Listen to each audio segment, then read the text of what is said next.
तो ये WhatsApp guys, कैसे हैं आप लोग। तो आज मैं रिवेंज ऑफ ये फिल्म का न्यू एपिसोड एक्सप्लेन करने वाला हूँ। और हाँ, कल वीडियो नहीं आया था तो उसका कारण यह था कि 1 से 2 दिन के अंदर 2 से 3 बार जो कॉपीराइट क्लेम आ चुका था, तो उसलिए मैंने जो 1 दिन का गैप ले लिया। मुझे डर था कि अगर ज़्यादा कॉपीराइट क्लेम आ जाएगा लगातार तो हो सकता है कि यूको एनिमेशन के हिट लिस्ट में मेरा नाम आ जाए, तो दिक्कत हो सकता है।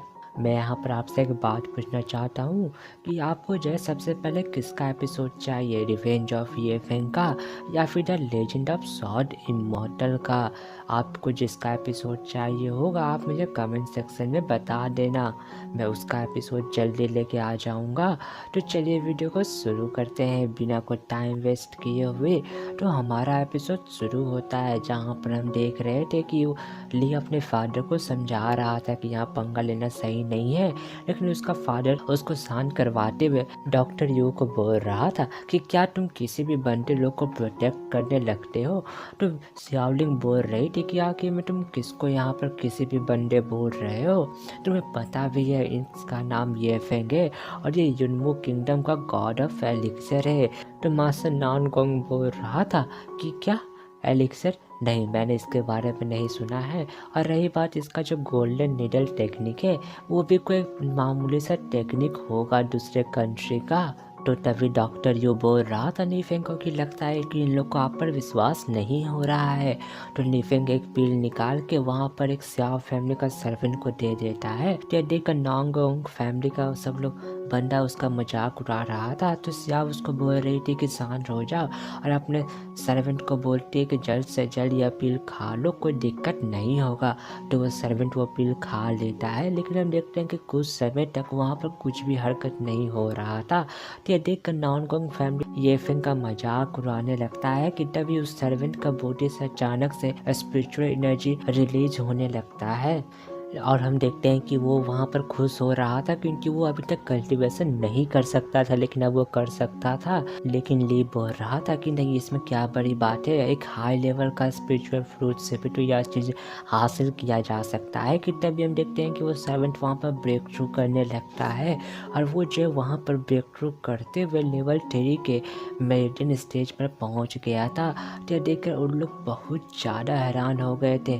तभी ली बोल रहा था कि नहीं, यहाँ पर कुछ गड़बड़ी है, ये फेंग ने कुछ गड़बड़ किया है।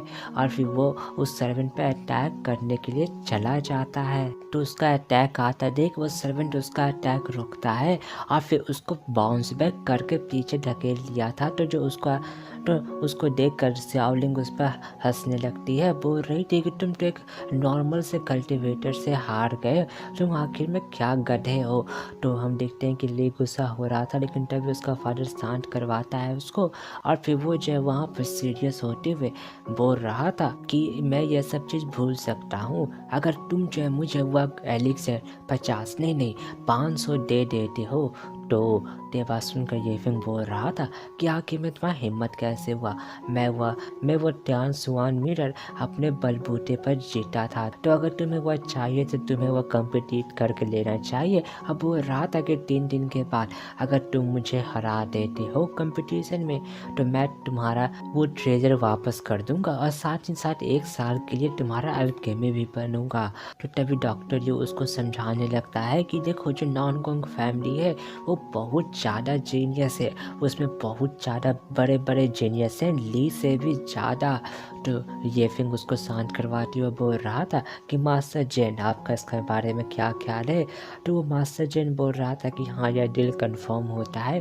तभी हम देखते हैं कि एक टेबल पर बहुत ज़्यादा हर्ब्स गिर रहे थे जो कि सियावलिंग लाई थी। और ये फिल्म बोल रहा था कि ऐसा लगता है कि तुम्हारे ग्रैंडफादर को मेरे बारे में बहुत ज़्यादा चिंता है, उनको डर है कि मैं हार जाऊंगा। तो सियावलिंग बोलती है सीधा सीधा में कि देखो सिंपल बात यह है कि हम लोग को कोई फ़र्क ना पड़ता है कि तुम हारो या फिर जीतो, हम लोग यह हर्ब तुम्हें यहाँ पर इसलिए दिए ताकि तुम इसकी वजह से हमारे फैमिली के लिए पिल्स को रिफाइन कर सको। तो ये फिर यह देखकर हैरान था। अब बोल रहा था कि ठीक है मैं एक काम करता हूँ कि मैं तुम्हें अल्केमी सिखाता हूँ।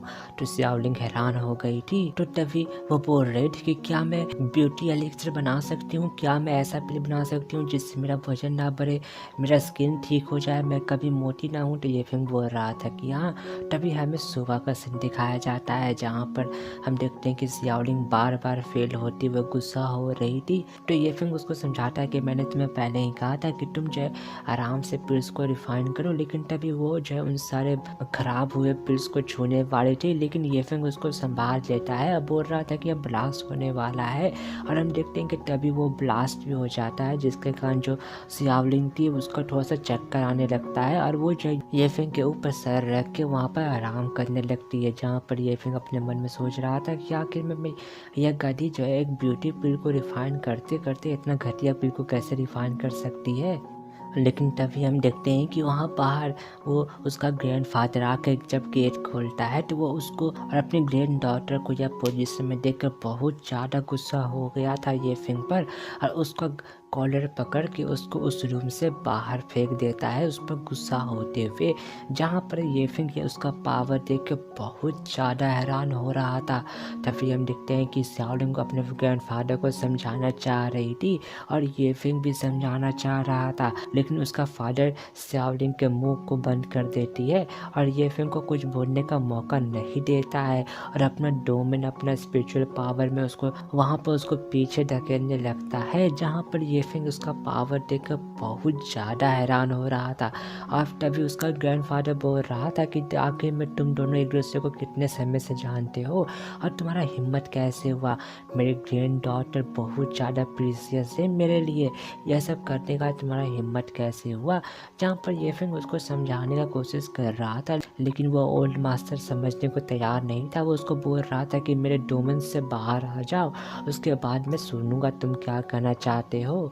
लेकिन तभी हम देखते हैं कि ये फिल्म के बॉडी से ice and fire energy release होने लगता है, जिससे वो डोन ब्रेक हो गया था और उसका इतना भयानक रूप देखकर वो ओल्ड मैन और ज़्यादा हैरान हो गया था। लेकिन तभी हम देखते हैं कि ये फिल्म वहाँ पर ब्रेक थ्रू करने लगता है और यहाँ पर वो जो आइस फायर और थंडर तीनों को मास्टर कर लिया था, तीनों को यूज़ कर पा रहा था और वो जो है वहाँ पर अपना एनर्जी वेव के कारण उस ओल्ड मैन को पीछे होने पर मजबूर करता है, जहाँ पर वो उसका पावर देखकर बहुत ज़्यादा हैरान हो गया था। और ये फिंग को वहाँ पर स्ट्रगल करता हुआ देखकर वो ओल्ड मैन समझ जाता है कि ये फिंग यहाँ पर ये 11th लेवल ऑफ बाइजन स्टेज पर पहुँच चुका है और वो यह भी समझ जाता है कि ये फिंग यहाँ पर और ज़्यादा ब्रेक थ्रू करने का कोशिश कर रहा है। लेकिन वो सोच रहा था कि जो यहाँ पर सेंट्रल टेरिटरी है वहाँ का सबसे बड़ा जीनियस भी 10 लेवल ऑफ बाइजन स्टेज तक ही पहुँच सका था, लेकिन आखिर में ये फिंग किस प्रकार का जीनियस मॉन्स्टर है। लेकिन तभी वो गौर करता है कि उसकी ग्रैंड डॉटर उसका बैरियर को तोड़ना चाहती है, तो वो उसको तोड़ देता है। तो उसकी ग्रैंड डॉटर बोल रही थी कि ग्रैंडफादर आपके डोमेन के कारण ये फिंग यहाँ पर ब्रेक थ्रू कर पाया है। लेकिन हम देखते हैं कि अब ये फिल्म ज़्यादा स्ट्रगल नहीं कर पाता है और वो यहाँ पर नाकामयाब हो गया था। तो देखकर वो ओल्ड मैन खुश हो गया था, वो रिलैक्स हो जाता है। तभी हमें पता चलता है कि ये फिल्म उस चेन के कारण ब्रेक थ्रू नहीं कर पाया था, जो कि उसका एक हाथ में अभी भी है और वो सोच रहा था कि उसको जल्द से यह चेन भी ब्रेक करना पड़ेगा और दूसरा चेन तो वो ओल्ड मैन ने ब्रेक कर दिया था। तो तभी वो उस ओल्ड मैन को धन्यवाद करता है यहाँ पर उसका ब्रेक थ्रू है में हेल्प करने के लिए। तो इस सिचुएशन को संभालते हुए वो ओल्ड मैन बोल रहा था कि अरे हाँ मैं भी तो यही करना चाह रहा था, मैं तुम्हारा कल्टीवेशन में इम्प्रूवमेंट लाना चाह रहा था।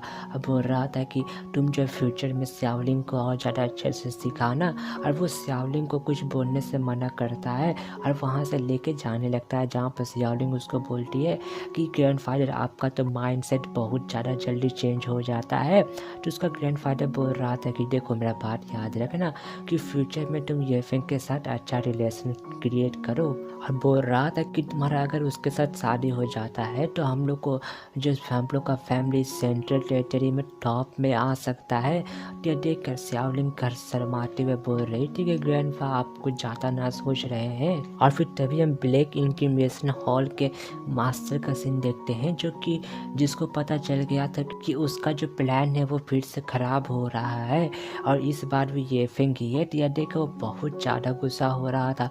अब बोल रहा था कि मुझे मुझे लगा था कि जो सियाओ युआन है यानी कि अंकल युआन, उसके मरने के बाद ये फिंक हमारा यूज आ सकता है, हमारा चारा बन सकता है। लेकिन अफसोस यह तो बिल्कुल अपोजिट हो रहा है। और फिर तभी वो एक बंदे को बुला के उसको बोल रहा था कि जल्द से जल्द किसी को भेजो ये फिंक को मारने के लिए।